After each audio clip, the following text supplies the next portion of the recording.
The fingers snapped. The sound was sharp, imperious, a dry, cracking whip of a sound that sliced through the hushed, reverent air of the federal courthouse hallway. It was a sound that demanded immediate obedience, a sound meant for a dog or a servant. He had no idea that the woman he had just snapped his fingers at, the woman he had mistaken for the evening cleaning crew, was not only the presiding judge for his case, but that her signature, and her signature alone, was the final gatekeeper standing between his client and a $40 million government contract that represented the single largest deal in their company's history. Let me know in the comments where you're watching from. I love seeing how far these stories travel. And if you enjoy tales of justice and comeuppance, be sure to subscribe to the channel. We have a new story for you every single day. The hallway was a cathedral of power, paneled in dark, solemn mahogany that had absorbed the gravitas of 100 years of verdicts. The floors were a polished marble, their checkered black and white pattern reflecting the harsh fluorescent lights above in a dizzying, unending repetition. The air itself smelled of old paper, floor wax, and the faint, metallic scent of justice, or at least the bureaucracy that administered it. It was a place designed to make ordinary people feel small. Marcus Thorne, however, was not an ordinary person. He strode through this hallowed space not as a visitor, but as a conqueror. His John Lobb leather shoes, each pair costing more than a junior clerk's monthly salary, made sharp, confident clicks on the marble, a percussive announcement of his arrival. His suit was a tailored masterpiece of Tom Ford silk and wool, a shade of charcoal so dark it was almost black, fitting his broad shoulders like a second skin. On his wrist, a Patek Philippe Calatrava, its minimalist face a quiet testament to obscene wealth. He carried a sleek Goyard briefcase, its hand-painted chevron pattern an instantly recognizable sigil to those in his world. Marcus Thorne did not simply wear success. He weaponized it. He was running late, a state of being he found personally offensive. A fender bender on the interstate, caused by some idiot in a dented sedan, had delayed him by 20 precious minutes. Now, with the most important hearing of his career looming, he felt a vein throbbing in his temple. He needed to review his notes, center himself, and project the aura of absolute, unshakable dominance that had won him case after case. But there was a distraction, a smudge. On the polished brass plaque outside courtroom 4B, there was a noticeable fingerprint, a greasy smear that offended his sense of order. It was a small thing, a triviality, but to Marcus it was a crack in the facade of perfection he demanded from the world. More pressing, however, was the state of the private washroom adjoining the lawyer's lounge. He had ducked in to splash some water on his face to recompose, and had been met with a paper towel dispenser that was empty. Utterly empty.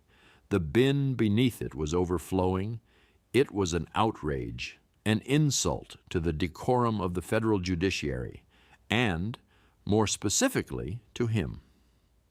As he exited the washroom, his eyes, sharp and perpetually scanning for weakness, landed on her.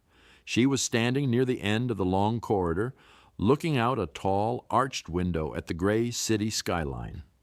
She was a black woman, her hair styled in neat, elegant locks that were pinned up at the nape of her neck. She wore a simple, well-cut but unbranded navy blue dress and a matching wool coat. Her shoes were practical, low-heeled, and quiet. In Marcus's world, a world of overt, screaming labels, her attire registered as a uniform. Service, staff. He didn't hesitate. He didn't consider any other possibility. His mind, a finely tuned instrument of snap judgments and categorical dismissals, had already processed the image and filed her away. The equation was simple. Expensive suit plus courthouse equals lawyer, simple dress plus courthouse equals ancillary staff. That was when the fingers snapped. The sound echoed, unnaturally loud in the quiet hall. Two young clerks, a man and a woman barely out of law school, froze in place halfway down the corridor, their arms full of legal binders. They looked up, their eyes wide, first at Marcus, then at the woman. They knew exactly who she was. They saw her every day. They knew the navy blue dress was from a small, independent designer she championed. They knew the quiet dignity, the aura of unshakable calm. They knew her name was Judge Gloria Matthews. And they knew the man in the Tom Ford suit was, in all likelihood, professionally doomed. But fear was a powerful paralytic. They exchanged a brief, horrified glance, and then, as if by mutual, unspoken agreement, they lowered their heads and pretended to be intensely interested in the scuff marks on their own shoes. Saying something would mean inserting themselves into a conflict with a man known for his brutal, career-ending retaliations against junior staff who displeased him. Silence was survival. Gloria Matthews turned from the window. Her movements were unhurried, deliberate. She did not appear startled or offended. Her face, a landscape of calm composure, registered the sound, registered the man, but betrayed nothing. Her eyes, dark and intelligent, simply watched him. Marcus pointed a manicured finger, first at the smudged plaque, then in the direction of the washroom. "You!" he barked, the single word dripping with condescension. He didn't walk toward her. He commanded her to close the distance. There's a mess in the restroom, no paper towels. It's disgusting, and that, he gestured to the brass sign, needs polishing immediately. We have proceedings starting in 15 minutes. I expect this place to be presentable. He didn't ask. He ordered. He spoke to her as if she were a faulty piece of equipment. The phrase, "people like you," was not uttered, but it hung in the air, thick and suffocating, implied in every syllable of his command. Gloria's gaze remained steady. She looked at his expensive shoes. She looked at his perfectly tailored suit. She looked at the frantic, entitled anger simmering in his eyes. She saw the whole man in a single, silent appraisal. The years of privilege, the unearned confidence, the casual cruelty that came from a life lived without consequence. She had seen men like him before, in courtrooms, in boardrooms, on the street, men who saw her skin color and her gender before they ever saw her, men who sorted the world into those who served and those who were served. She held his gaze for a long moment. The silence stretched, becoming a presence in itself. It was not an empty silence. It was a weighted silence, heavy with everything she was not saying. Marcus's impatience grew. The vein in his temple pulsed faster.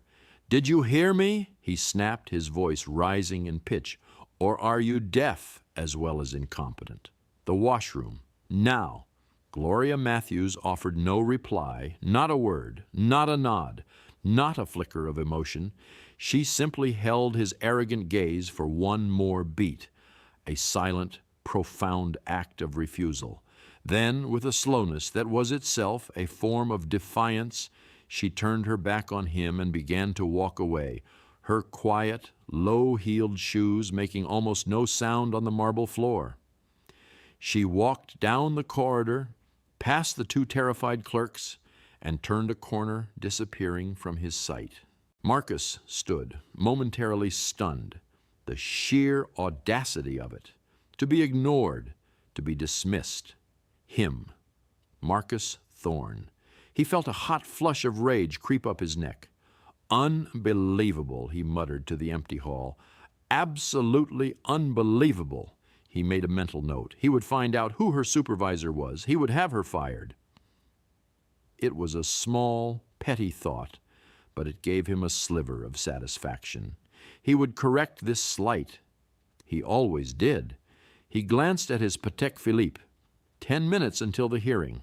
He smoothed his tie, adjusted the cuffs of his shirt, and forced the incident from his mind. It was an annoyance, nothing more. He had bigger things to deal with. He had a $40 million case to win. He strode toward courtroom 4B, the picture of confidence, the memory of the silent woman in the blue dress already fading, relegated to the insignificant trash heap of his day. He was Marcus Thorne, and he was about to walk into the lion's den, utterly convinced that he was the lion. The two clerks, Maria and Ben, finally dared to look up. Their faces were pale. Ben let out a low whistle. "He has no idea," he whispered, his voice barely audible. Maria clutched her binders tighter. "He's on the docket for the Consolidated Infrastructure hearing," she said, her eyes still fixed on the corner where Judge Matthews had disappeared. "In her courtroom. Right now." Ben's jaw went slack. "Oh, no," he breathed. "Oh, this is going to be bad. This is going to be biblical."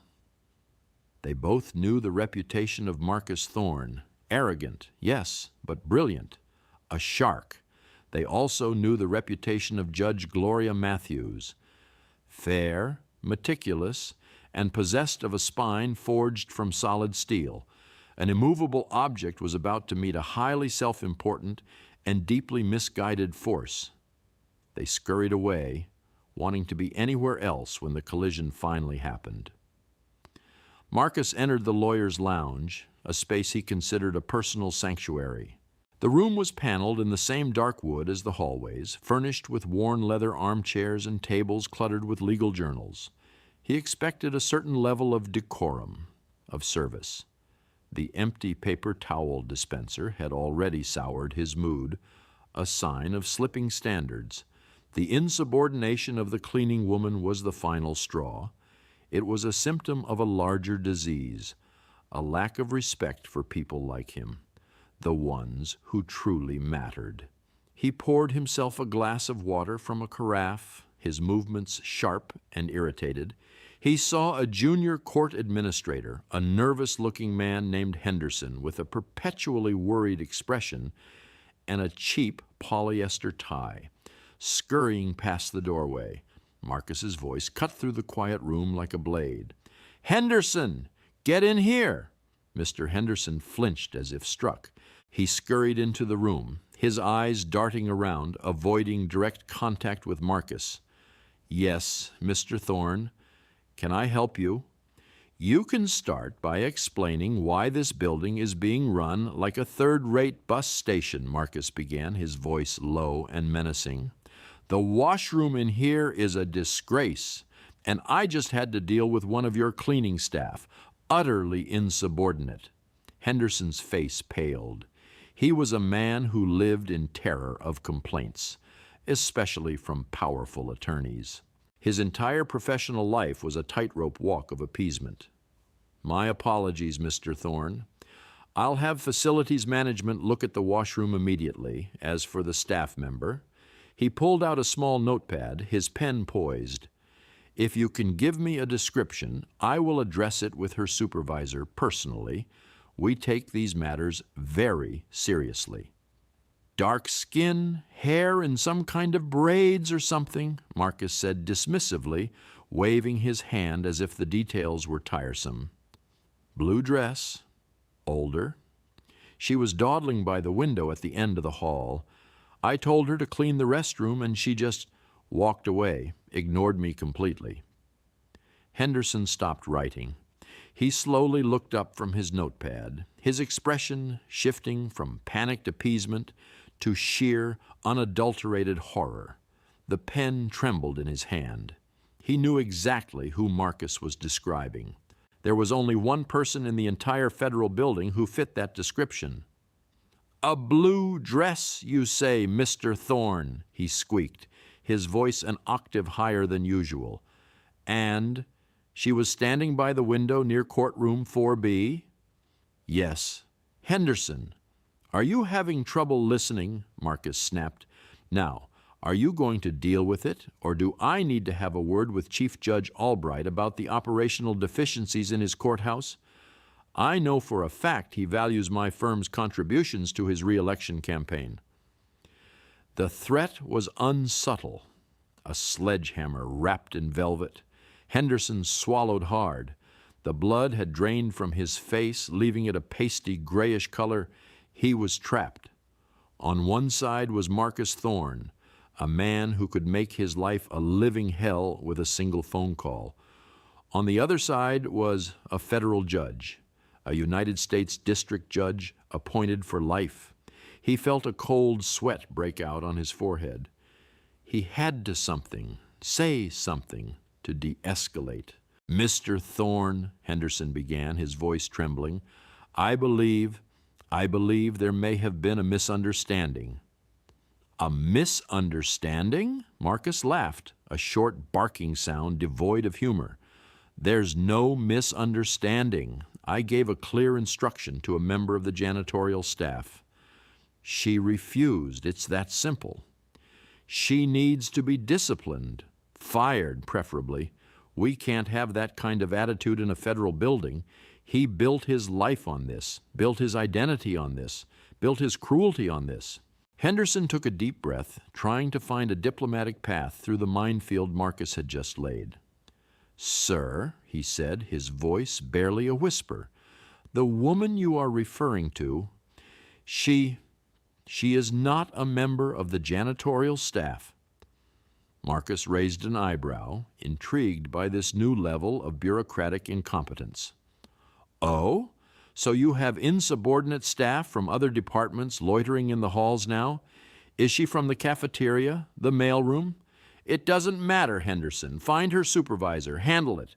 "No, sir, you don't understand," Henderson pleaded, his eyes wide with desperation.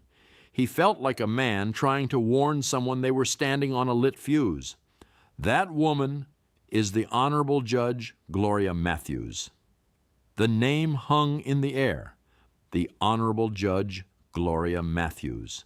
For a fraction of a second, Marcus's smug expression faltered. A flicker of confusion crossed his features. He searched his memory. The name was familiar. He'd seen it on the docket. It was the judge assigned to his case. The $40 million consolidated infrastructure case. The case that would make or break his year, possibly his career. He quickly shoved the thought aside. It was impossible.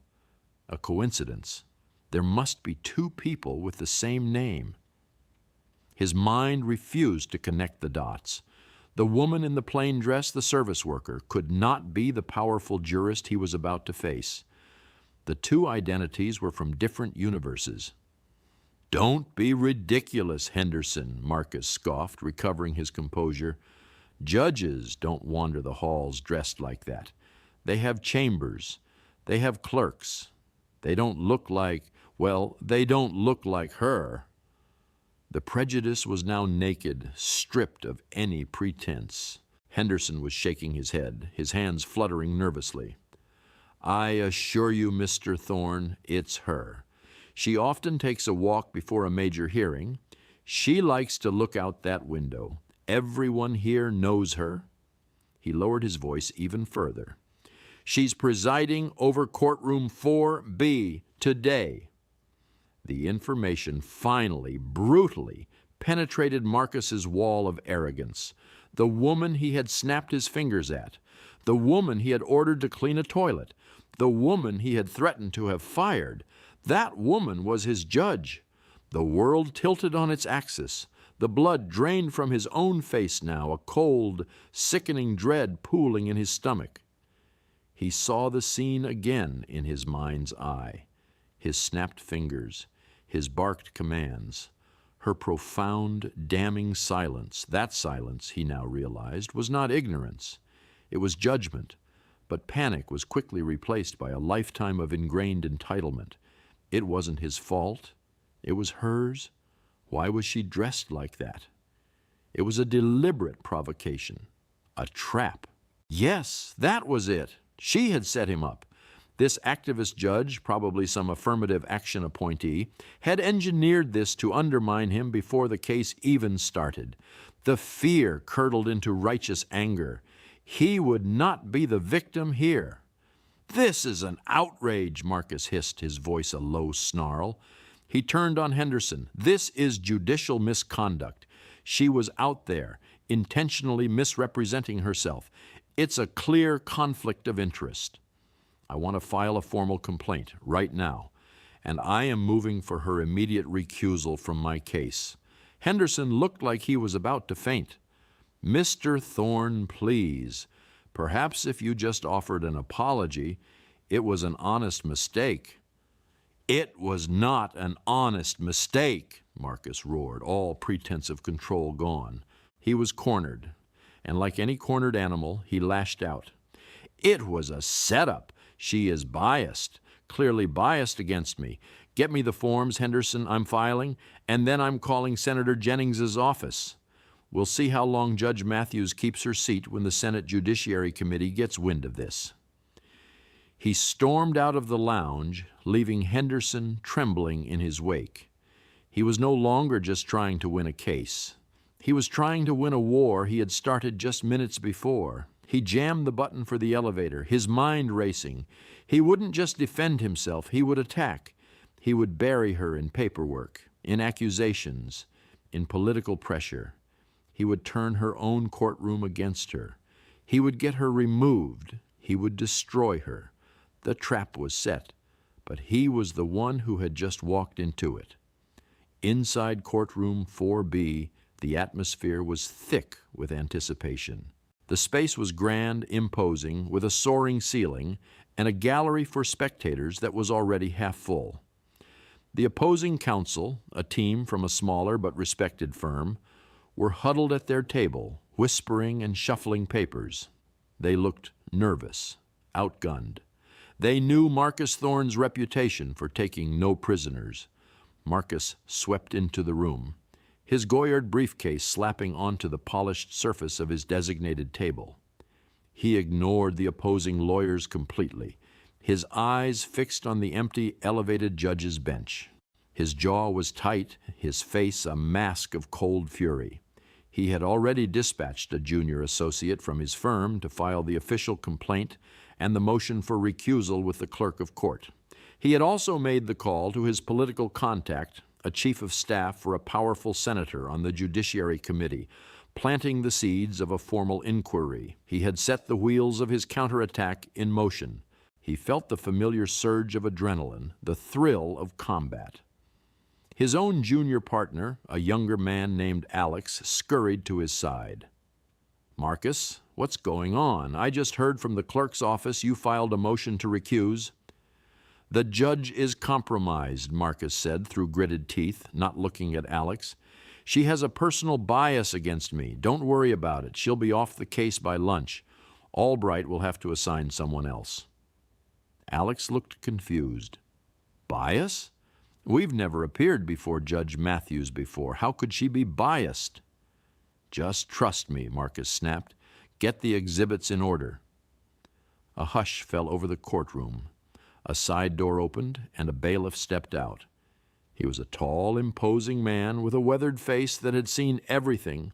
He took his position beside the bench. "All rise," the bailiff's voice boomed, the traditional words echoing through the chamber. "The United States District Court for the Southern District is now in session. The Honorable Judge Gloria Matthews presiding." A wave of movement swept through the room as everyone stood. Marcus rose with them, his eyes locked on the door from which the judge would enter. He felt a knot of defiant anger in his chest. He wanted to see her. He wanted her to see him, to see that he was not intimidated, that he was already fighting back. And then she entered. She moved with a quiet, unassailable grace. The simple black judicial robe flowed around her, a vestment of power that transformed her.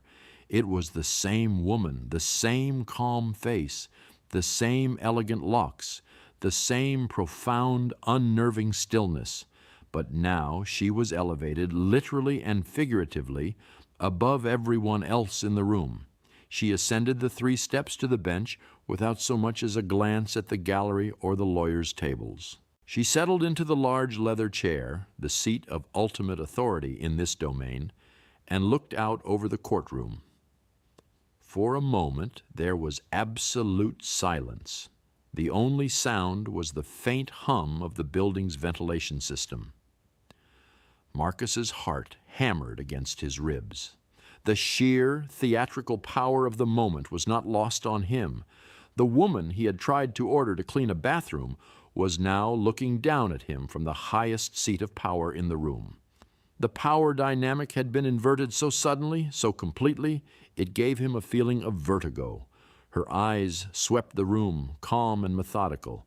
They passed over the opposing counsel, over the clerks, over the spectators, and then they landed on him. Her gaze was not angry. It was not accusatory. It was not emotional in any way. It was worse. It was analytical. It was the look of a biologist studying a specimen under a microscope. She saw him, and in that single, silent moment of recognition, she dismissed him all over again, not as a man, but as a problem to be managed. That face, that coat, that silence. He saw it all again, but this time he understood its true meaning. The calm was not weakness, it was control. The silence was not subservience, it was strength. The world stopped. The air went thin. It was her.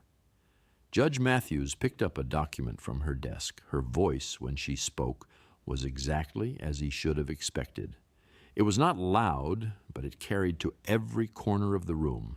It was clear, measured, and radiated an authority that needed no volume to assert itself. "Good morning, counsel," she said, her eyes still on the paper in her hand. "We are here today on the matter of consolidated infrastructure versus the United States Department of Transportation. Before we begin with oral arguments, I see we have a preliminary matter to address." She looked up, her gaze sweeping past Marcus to the clerk. "Madam Clerk, I have here a motion for my recusal, filed this morning by counsel for the plaintiff, Thorne and Associates. Is that correct?" "Yes, Your Honor," the clerk replied. Judge Matthews turned her calm, unreadable eyes back to Marcus. "Mr. Thorne," she said, the name sounding foreign, clinical, in her mouth, "this is your motion. The floor is yours.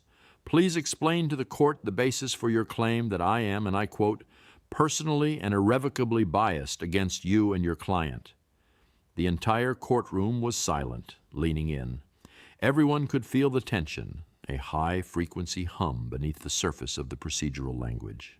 The opposing lawyers were staring, their mouths slightly agape. They knew they were witnessing something extraordinary. Marcus felt 100 pairs of eyes on him. His throat was dry.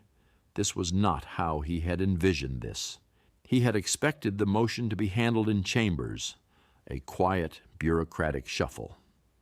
He had not expected this public confrontation. She was calling his bluff, right here, in a packed courtroom.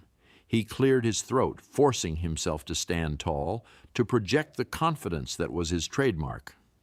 "Your Honor," he began, his voice strained, "it has come to my attention through a personal interaction this morning that the court holds a pre-existing animosity towards me. This interaction leads me to believe that the court cannot be impartial in this matter. To ensure a fair hearing for my client, I must respectfully insist on your recusal." He kept it vague, hoping to avoid recounting the humiliating details. Judge Matthews listened patiently until he was finished. She folded her hands on the bench in front of her. "Mr. Thorne, the record requires specificity. A personal interaction is not a sufficient basis for a motion of this gravity. Please describe for the record the exact nature of this interaction. Where did it occur? What was said? Who was present?" She was cornering him. She was going to make him say it, make him recount his own arrogance and prejudice in front of his client's representatives, the opposing counsel, and a gallery full of spectators. It was a masterfully cruel move, executed with the detached precision of a surgeon. Marcus's mind raced. To describe the incident would be to admit his own colossal error in judgment, to reveal his bigotry. It would humiliate him and fatally undermine his authority, but to refuse would be to defy a direct order from the bench, which could lead to a contempt citation. He was trapped, and she knew it. "Your Honor," he stammered, "I don't believe the specific details are relevant to the core issue of bias." "I will be the judge of what is relevant, Mr. Thorne," she cut him off, her voice still calm, but now edged with steel. "You have made a very serious accusation against a sitting federal judge. You will now substantiate it. For the record, describe the interaction now." The last word was not a request. It was a command, delivered with the full weight of the United States judiciary behind it. It was a command far more powerful than his own pathetic order in the hallway. He stood there, frozen, his face turning a blotchy red. The silence in the courtroom was deafening. He opened his mouth, but no words came out. The brilliant, ruthless Marcus Thorne, the conqueror of courtrooms, was rendered utterly speechless. He had built his career on his voice, on his ability to dominate any room, to have the last word. And she had taken it from him without raising hers. She let him stand there in his self-made purgatory for a full 30 seconds, a masterful display of psychological dominance. Then she delivered the final blow. "The court finds counsel's motion to be unsubstantiated, frivolous, and frankly an abuse of the judicial process," Judge Matthews declared, her voice ringing with finality. "Motion for recusal is denied." She slammed the gavel down. The sound was like a gunshot, echoing the snap of his fingers, but 1,000 times more powerful. It was the sound of his world cracking. "Now, Mr. Thorne, unless you have any more procedural fantasies you'd like to indulge, I suggest you proceed with your opening arguments regarding the $40 million contract your client so desperately wants. You are, after all, on the clock." The public humiliation was complete. Sharp, brutal.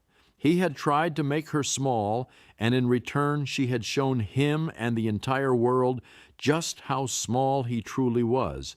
He stumbled back to his seat, his face ashen, the whispers in the gallery sounding like roaring in his ears. The battle was over before the first argument had even been made, and he had lost. The hearing proceeded, but it was a phantom of a legal proceeding. Marcus Thorne was a ghost at his own table. He went through the motions. His voice, usually a booming instrument of persuasion, was now a reedy, uncertain thing. He fumbled with his notes. He misstated a key precedent. The sharp, predatory glint in his eye was gone, replaced by a haunted, hunted look. He kept glancing up at the bench, at Judge Gloria Matthews, who watched him with that same unnerving, analytical calm. She was no longer just a judge to him. She was an executioner, patiently waiting.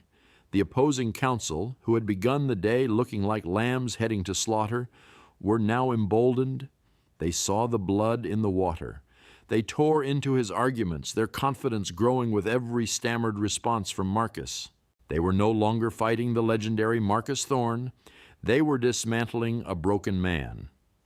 Judge Matthews was impeccably fair. She gave him every professional courtesy the law required. She sustained one of his objections.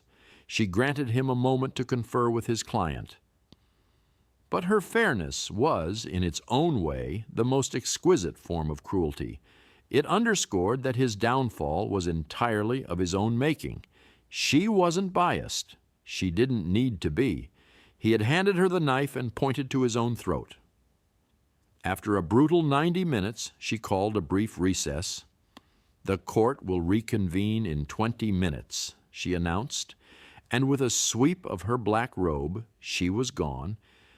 disappearing through the side door into her chambers. The moment the door closed, the courtroom erupted in a cacophony of hushed, frantic whispers. Marcus slumped into his chair, ignoring his junior partner's attempts to speak to him. He felt cold, clammy. The Patek Philippe on his wrist felt like a manacle. The Tom Ford suit felt like a shroud. He had to get out. He had to breathe. He pushed past his team and stumbled out of the courtroom into the hallway, the same hallway where his ruin had begun. He leaned against the cool marble wall, trying to get his bearings. His client, a senior vice president from Consolidated Infrastructure named Peterson, followed him out. Peterson's face was a thundercloud. "What the hell was that, Marcus?" Peterson hissed, keeping his voice low but venomous. "You looked like a first-year associate in there. I've got $40 million on the line, and you're falling apart. You told me this was a slam dunk." "There was an issue with the judge," Marcus mumbled, not meeting his eye. "A complication." "A complication?" Peterson scoffed. "It looked like she had you for breakfast. You need to fix this, Marcus, and you need to fix it now." Peterson stormed off toward the men's room, leaving Marcus alone with his shame. Marcus pulled out his phone, his hands trembling. He had to call Stephen, his senior partner. He had to get ahead of this, spin it, control the narrative before it destroyed him. He found a relatively secluded alcove near a bank of elevators and dialed. As the phone rang, he didn't notice the two junior clerks, Maria and Ben, who had been tasked with delivering a new set of binders to another courtroom. They saw him, saw the panicked look on his face, and instinctively slowed their pace, their ears straining to listen. "Stephen, it's me," Marcus said, his voice tight with panic. "We have a problem, a big one." Stephen's voice came through the phone, tinny and laced with anxiety. It was just loud enough for the clerks to overhear. "Marcus? What is it? I just got a bizarre call from Senator Jennings's office. His chief of staff is furious. Said you tried to use the senator's name to intimidate a federal judge. He said to tell you, and I'm quoting, 'You're on your own, you arrogant bastard.'" "What did you do?" Marcus felt a fresh wave of ice-cold dread. His political cover was gone.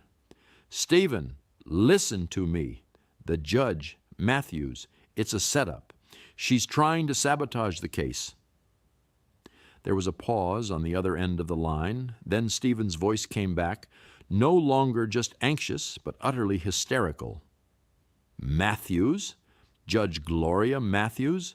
Oh my God, Marcus, what did you do to Judge Matthews?" The shriek was so loud, Maria flinched. I mistook her for someone else," Marcus stammered. "Someone else?" Stephen screamed. "Who? The President of the United States? Marcus, the partners at Sidwell and Dane, the opposing counsel, they're old friends of mine. Their junior associate just called one of our paralegals. The entire courthouse is talking about it. They're saying you treated her like a servant. They're saying you snapped your fingers at her. Is that true, Marcus? Did you snap your fingers at a federal judge?" Marcus was speechless. The story was already out, spreading like a virus. "Oh, this is bad. This is firm-endingly bad," Stephen wailed, his voice cracking with panic. "Consolidated Infrastructure's general counsel is on my other line. Their stock is sensitive to this contract. If word of this gets out, if it looks like we've alienated the judge on their biggest case—" "Marcus, Peterson is in that courtroom. He's seeing this whole meltdown." Just then, Peterson emerged from the men's room. He had his phone pressed to his ear, his face white with fury. He saw Marcus and pointed a trembling finger at him. "You're fired, Thorne," he mouthed silently, his eyes burning with rage. He then turned and walked briskly toward the exit, not even bothering to collect his things from the courtroom. He was abandoning ship. On the phone, Stephen was still spiraling. "The board is calling an emergency meeting. They're talking about invoking the morals clause in your contract. Marcus, they're going to cut you loose. They have to. You've made the firm toxic." Marcus's phone slipped from his numb fingers and clattered to the marble floor. The sound was deafening. Stephen's panicked voice continued to squawk from the small speaker. "Marcus! Marcus! Are you there? What did you do?" He didn't pick it up. He stared at the spot where his client had been standing, fired, mid-trial, publicly. He looked down the hall and saw the two clerks, Maria and Ben, staring at him with a mixture of fear and what looked sickeningly like pity. They had heard it all. The whole world had heard it all. His legs felt weak. He slid down the wall, his expensive Tom Ford suit crumpling against the cold marble, and sat there amidst the ruins of his life. 20 years. 20 years of building a reputation, a career, a fortress of arrogance and success. And it had all crumbled to dust, not in a day, not in an hour, in the span of a single catastrophic morning. The door to courtroom 4B opened, the bailiff stepped out. "Recess is over," he announced to the hallway. "Court is reconvening." Marcus didn't move. He just sat on the floor, the tinny, frantic voice of his partner still echoing from his fallen phone, a soundtrack to his own destruction. The walk of shame wouldn't be a walk at all. It would be this: sitting on the floor of a federal courthouse, a pariah in a bespoke suit, utterly and completely broken. The fallout was not a slow burn, it was an explosion. The story, fueled by the dozens of lawyers, clerks, and spectators who had witnessed the initial confrontation, spread through the city's legal and financial communities with the speed of a digital wildfire. It was too delicious, too perfectly illustrative of Marcus Thorne's legendary hubris. The mighty titan laid low by his own arrogance. It was a morality play, and everyone wanted a front row seat. By the time the court day officially ended, the junior associate Marcus had sent to file the recusal motion had been recalled to the firm's gleaming downtown offices and summarily fired for his tangential involvement. It was the first act of ritual sacrifice, a desperate attempt by Thorne and Associates to cauterize the wound. It didn't work. Marcus finally peeled himself off the marble floor, his movements stiff and robotic. He had to endure the final indignity of collecting his briefcase from the courtroom, where the opposing counsel was now celebrating, their faces alight with disbelief and victory. The case was effectively theirs. With Marcus fired and his firm in chaos, Consolidated Infrastructure would have no choice but to seek a settlement on deeply unfavorable terms. The $40 million prize was gone. He walked out of the courthouse into the cold afternoon air, not with the confident stride of a conqueror, but with the shuffling gait of a defeated man. The city he usually saw as his kingdom now felt alien and hostile. Every person who glanced his way seemed to know. He could feel their judgment, their scorn, their schadenfreude. When he arrived back at the firm, he was met not by his partner, Stephen, but by a stoic security guard and a junior HR representative holding a cardboard box. He was not allowed past the lobby. His access card had already been deactivated. His personal effects from his corner office, the photos, the awards, the Mont Blanc pens, were unceremoniously dumped into the box. "The managing partners have issued a statement," the HR rep said, refusing to meet his eyes. "Effective immediately, you are on indefinite leave pending a full internal investigation. You are not to contact any firm employees or clients." Indefinite leave. It was a corporate euphemism for exile. He was being cast out, jettisoned from the institution to which he had dedicated his life, the place that had formed the very bedrock of his identity. He took the box, the weight of it a pathetic symbol of his 20-year career, and walked out onto the street. He was no longer Marcus Thorne, rainmaker of Thorne and Associates. He was just a man with a box. But Marcus was not a man who accepted defeat. His shock and humiliation, marinating in the acid of his own ego, began to transmute back into a familiar, potent emotion: rage. This was not his fault. This was an ambush, a coordinated attack on his character and career. Judge Gloria Matthews was not some innocent victim. She was a political operator, an activist in a judge's robe who had used his simple, understandable mistake to destroy him. He went home to his sterile, minimalist penthouse apartment overlooking the city. The view, which usually filled him with a sense of power and ownership, now mocked him. He didn't wallow. He plotted. He would not be erased. He would fight back with the only weapons he had left: money, connections, and a complete lack of scruples. His war was not over. It had just entered a new, dirtier phase. The next morning, the first salvo was fired. A story appeared on a popular right-wing news blog known for its aggressive partisan attacks on the judiciary. The headline screamed, "Activist Judge with a Grudge? The Honorable Gloria Matthews and the Politics of Personal Destruction." The article, fed by an anonymous courthouse source, painted a picture of a judge with a history of left-wing activism who had deliberately engineered a confrontation to punish a successful, conservative-leaning lawyer. It twisted the facts, omitting the finger snap, the barked orders, the demand to clean a bathroom. Instead, it described a brief misunderstanding in a hallway that the judge had maliciously escalated in a public courtroom for political purposes.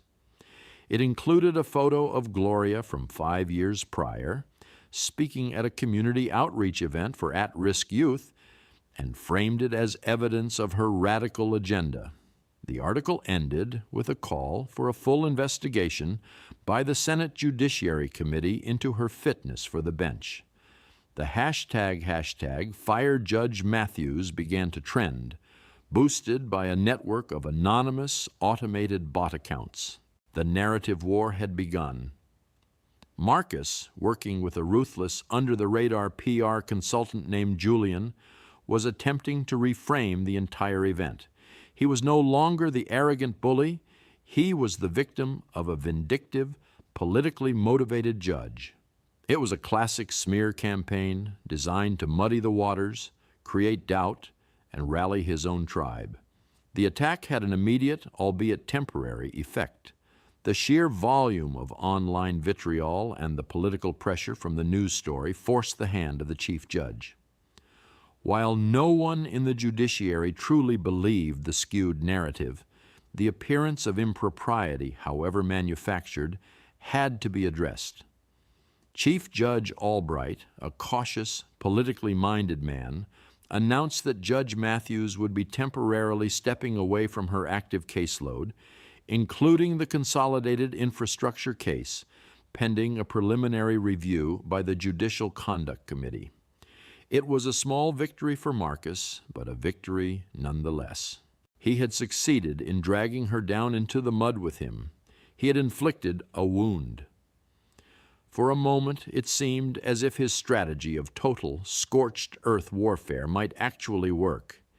He had made her the story, taken the focus off his own actions. There was a moment of genuine tension, a question of whether the system, faced with enough political noise and bad faith attacks, would buckle and sacrifice one of its own to make the problem go away. He had no idea what he had just unleashed. In her quiet, book-lined chambers, now stripped of active case files, Judge Gloria Matthews read the news article on her computer screen. She read the twisted facts, the malicious insinuations, the thinly veiled racism. She saw her photograph, taken at an event she was proud of, used as a weapon against her. She scrolled through the toxic tide of social media comments, the hate-filled messages from people who had already convicted her in the court of public opinion. A lesser person might have felt fear or anger or despair. Gloria felt a profound, cold clarity. She had been patient. She had been silent. She had allowed the system to work, believing that the truth of the man's character, revealed so plainly in her courtroom, would be enough. She had underestimated his depravity, his willingness to burn down the entire institution to save his own skin. He had escalated the conflict from a personal humiliation to an attack on her integrity, her career, and the very idea of an impartial judiciary. Her initial response, a quiet, contained display of power, was no longer sufficient. He had declared total war. He had made a fatal mistake. He had forced her to fight back. She picked up her phone. She did not call the chief judge to complain. She did not call a press officer to issue a denial. She made 2 calls. The first was to Anya Sharma, her law clerk. Anya was brilliant, fiercely loyal, and possessed a computer science degree she'd earned before ever setting foot in law school. She was a digital native with a ferocious work ethic and an encyclopedic knowledge of the court's archival systems, both digital and physical. "Anya," Gloria said, her voice calm and even, "I need you to come to my chambers. There's a research project I need you to begin immediately. It's sensitive." The second call was to a man named David Chen. David was not a lawyer who argued in courtrooms. He was a fixer, a crisis management specialist who operated in the shadows where law, media, and power converged. He ran a boutique firm that handled the kinds of problems the white shoe law firms wouldn't touch: hostile takeovers, political scandals, and reputation assassinations. Gloria had met him years ago through a pro bono case they had both worked on, and they had maintained a relationship of deep mutual respect. David was a master of the game Marcus was trying to play. "David," she said when he answered on the first ring, "it's Gloria Matthews. I have a situation. I need your help." Within the hour, Gloria's war council was assembled in her chambers. The room was quiet, the air charged with purpose. Anya stood by the window, her laptop already open, her fingers poised over the keyboard. David Chen, dressed in a simple, elegant, dark suit, sat opposite Gloria, his expression calm and attentive. Gloria laid it out. She didn't speak of her own humiliation or anger. She framed it as an attack on the rule of law. "Mr. Thorne and his associates have chosen to respond to his professional misconduct by launching a coordinated disinformation campaign against a sitting judge," she stated, her voice as measured as if she were reading a verdict. "This is not merely a personal matter. It is an attempt to intimidate the judiciary and to subvert the course of justice through extra-legal means. It cannot be allowed to stand." David nodded slowly, his eyes sharp. "I've seen the article and the social media traffic. It's a standard playbook. AstroTurfed outrage, bot amplification, friendly media placement. The goal is to create a he said, she said narrative to neutralize the truth. They want to make you look like a partisan hack with a vendetta. And they have succeeded in forcing a preliminary review," Gloria added, her tone flat. "I have been temporarily sidelined." Anya, who had been listening intently, finally spoke, her voice tight with indignation. "This is insane. Everyone at the courthouse knows what he did. We all saw it." "What people know and what can be proven are 2 different things, Anya," David said gently, "and what the public perceives is a 3rd thing entirely. Marcus Thorne is trying to win in the court of public opinion because he knows he has already lost in the court of law. Right now, he is controlling the story." Gloria looked from Anya's furious, loyal face to David's cool, strategic one. A decision crystallized within her. Her initial instinct had been to maintain a dignified silence, to trust the process. That was a peacetime strategy. This was war. A new strategy was required. "We are no longer on the defensive," Gloria announced. The shift in her tone was subtle but unmistakable. The patient judge was gone. In her place was a commander. We will not issue denials or corrections. We will not engage with their narrative at all. We will create our own. We will tell the whole story, not just of what happened in the hallway yesterday, but of who Mr. Marcus Thorne truly is. She turned to Anya. Anya, I want you to start with the court archives. I want every case Mr. Thorne has argued in this district for the past 15 years. I want you to cross-reference them for any motions filed against him for unprofessional conduct, particularly by female attorneys. I want transcripts. I want to see how he addresses women on the record, opposing counsel, witnesses, even judges. Look for patterns, dismissive language, interruptions, ad hominem attacks. Dig deep. Anya's eyes lit up. This was not a vague fishing expedition. This was a targeted hunt with a specific goal. I'm on it, Your Honor. Gloria then turned to David. David, your team will handle the output. As Anya finds the material, I want you to build a dossier, not a press release, a comprehensive, irrefutable package of evidence. We will need sworn affidavits from anyone willing to come forward. We will need to subpoena the unedited security footage from the courthouse hallway.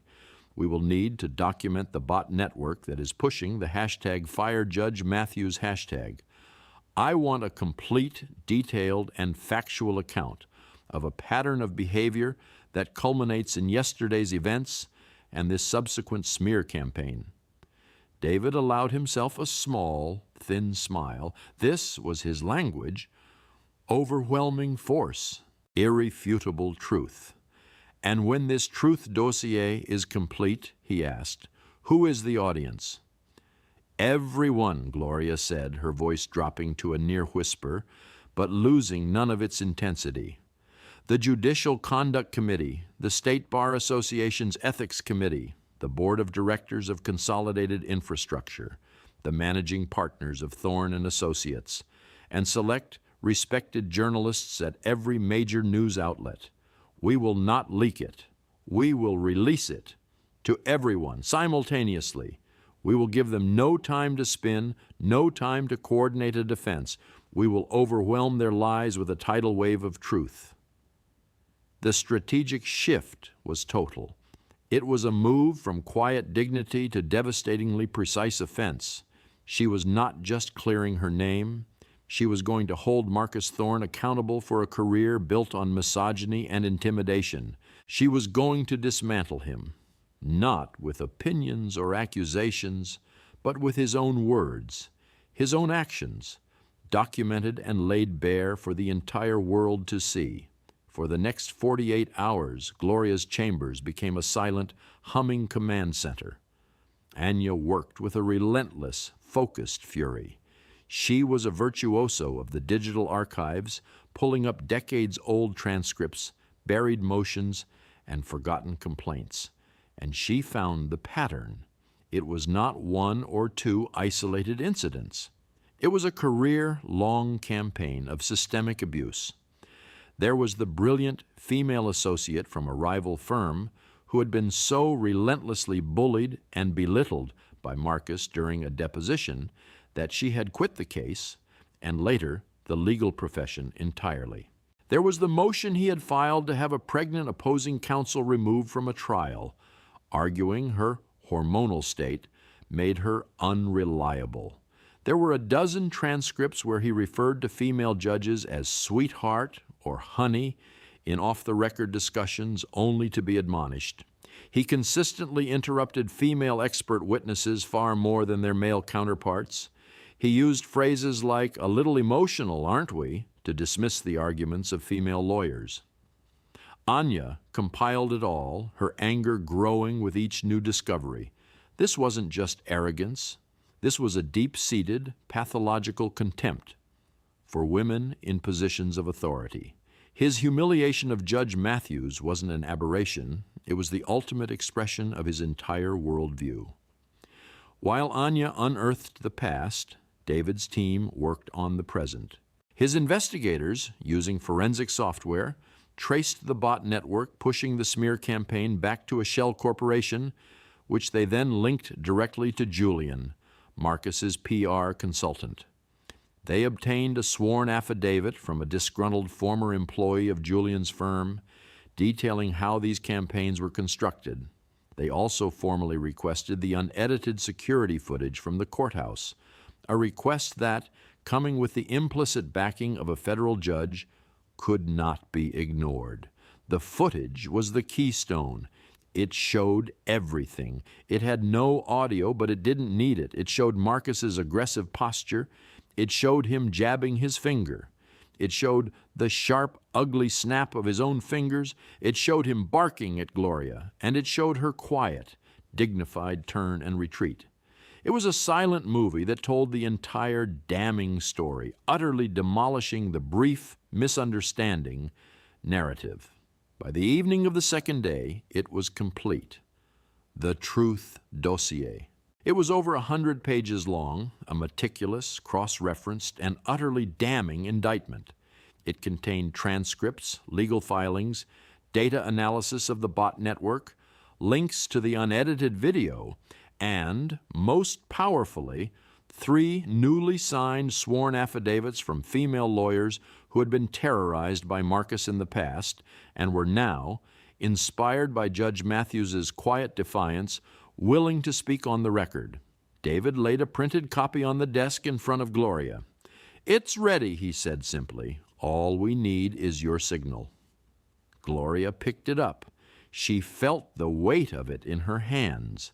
It was the weight of 15 years of buried pain, of casual cruelty, of systemic injustice. It was heavier than a law book. It was the weight of consequence. She had given Marcus Thorne a chance to retreat, to recognize his error. Instead, he had chosen to attack her, and in doing so, had made himself a target. He had mistaken her patience for weakness. He was about to learn the difference. "Send it," she said. David nodded. He took out his phone and sent a single, 2-word text message to his team. "Go now." At exactly 9 a.m. on the third day, a digital bomb detonated in the highest echelons of the city's legal, political, and corporate worlds. In the same instant, dozens of inboxes chimed. The email with the subject line, "Evidence for Review," the conduct of Marcus Thorne, arrived simultaneously for the chief judge, every member of the Judicial Conduct Committee, the head of the State Bar Association, the entire board of directors at Consolidated Infrastructure, the 3 founding partners of Thorne and Associates, and a hand-picked list of the country's most respected legal affairs journalists. The effect was instantaneous and catastrophic. At Thorne and Associates, Stephen was in a meeting trying to convince the other partners that the situation was under control when his phone buzzed. He glanced at it, saw the subject line, and opened the attached PDF. As he scrolled, the color drained from his face. He saw the transcripts. He saw the affidavits from women he knew, women whose careers had been quietly derailed. He saw the unassailable data on the PR smear. He saw the link to the video. He didn't even need to click it. He knew what it would show. He looked up at his partners, who were all staring at their own phones with identical expressions of horror. The firm wasn't just exposed. It was implicated. Their complicity, their years of turning a blind eye to Marcus's behavior because he was a rainmaker, was now a matter of public record. At Consolidated Infrastructure's headquarters, the CEO, a man who prided himself on his company's progressive image, read the dossier with mounting fury. His company was now tied not just to an incompetent lawyer who had lost them a $40 million contract, but to a serial misogynist who had launched a racist, bad-faith attack on a federal judge. The reputational damage was incalculable. Newsrooms across the country scrambled. This was no longer a gossipy, he said, she said. This was a meticulously documented expose of corruption and abuse at the highest levels of the legal profession. The original blog post smearing Judge Matthews was now exposed as a deliberate lie, its authors and enablers caught red-handed. The first public news alert hit at 9:17 a.m. It was from the Associated Press. Investigation reveals years of alleged misconduct by prominent attorney Marcus Thorne following altercation with federal judge. Then came the flood. The Wall Street Journal, the New York Times, the Washington Post. Every outlet had the story, and the dossier gave them everything they needed. Headlines that had, a day before, questioned Judge Matthews's impartiality now screamed with accusations against Marcus. The stock of consolidated infrastructure, which had been stable, began to wobble. Then it plunged. Investors, terrified of being associated with the scandal, started dumping shares. In less than an hour, the company lost over $200 million in market value, 5 times the value of the contract Marcus had been hired to win. At 10:30 a.m., Thorne and Associates, in a desperate act of self-preservation, released a statement. It was brutal and unequivocal. Thorne and Associates was horrified to learn of the deeply disturbing and wholly unacceptable pattern of behavior by our former partner, Marcus Thorne. His actions are in direct violation of the values and principles our firm holds dear. We have terminated his position, effective immediately, and have launched an independent investigation into our own firm's culture and practices. We offer our deepest, unreserved apology to the Honorable Judge Gloria Matthews and the other women victimized by his conduct. They didn't just fire him, they disavowed him. They threw him to the wolves to save themselves. His name, the first name on their letterhead for a decade, was now a toxic asset they were frantically trying to scrub from their history. At 11 a.m., the State Bar Association announced it was launching an emergency, fast-tracked investigation into Marcus Thorne's conduct with the intent to seek his immediate disbarment. The destruction was total. It was comprehensive. It was happening in real time for the whole world to see. Marcus was at home, watching the news, his face a mask of disbelief. Every channel was telling the same story, his end. His phone rang incessantly with calls from reporters. His email inbox was a cascading waterfall of hate. His allies had vanished. His enemies were everywhere. He had spent 71 hours trying to destroy a good woman's reputation, and in the 72nd hour she had calmly and precisely annihilated his entire world. The final, pathetic confrontation came that evening. The courthouse was nearly empty, the long marble hallways quiet and dim. The cleaning crews, the real cleaning crews, were quietly going about their work, their mops whispering across the polished floors. Gloria Matthews was in her chambers, packing her briefcase to go home. The chief judge had already called, his voice a torrent of profuse fawning apologies. Her temporary suspension was lifted. A formal apology from the judiciary was forthcoming. She was, once again, the Honorable Judge Gloria Matthews, her integrity not just restored, but burnished to a blinding sheen. There was a soft knock on her chamber door.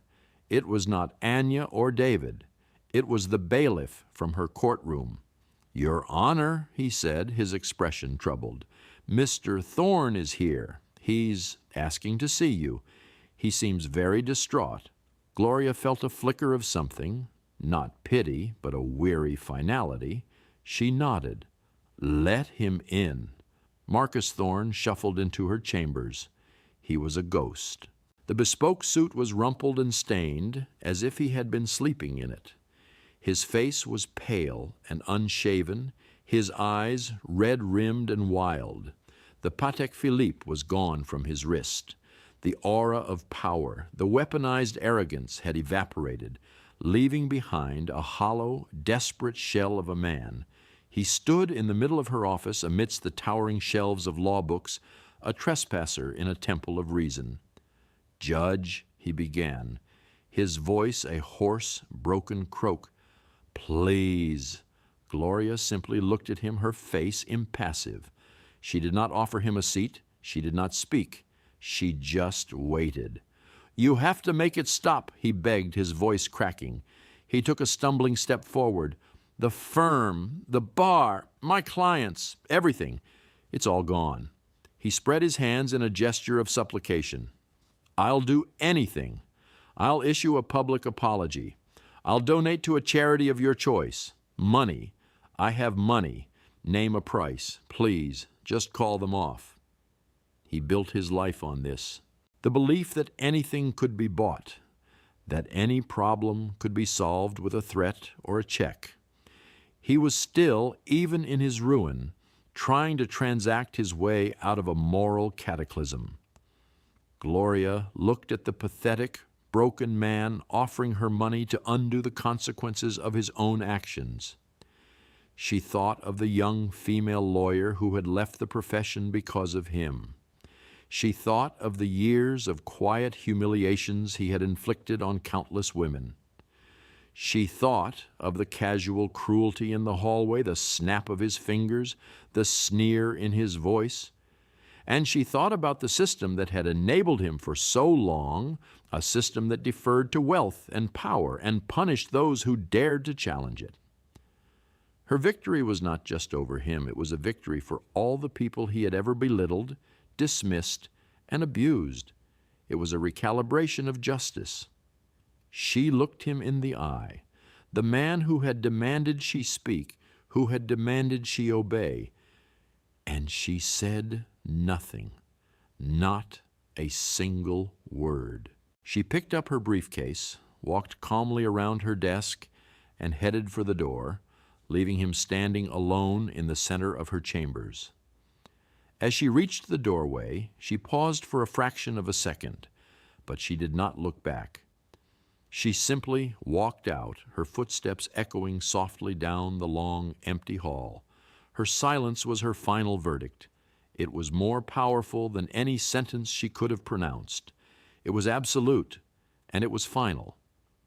In the weeks and months that followed, the story of Marcus Thorne became a cautionary tale whispered in the conference rooms and bar association mixers of every major city.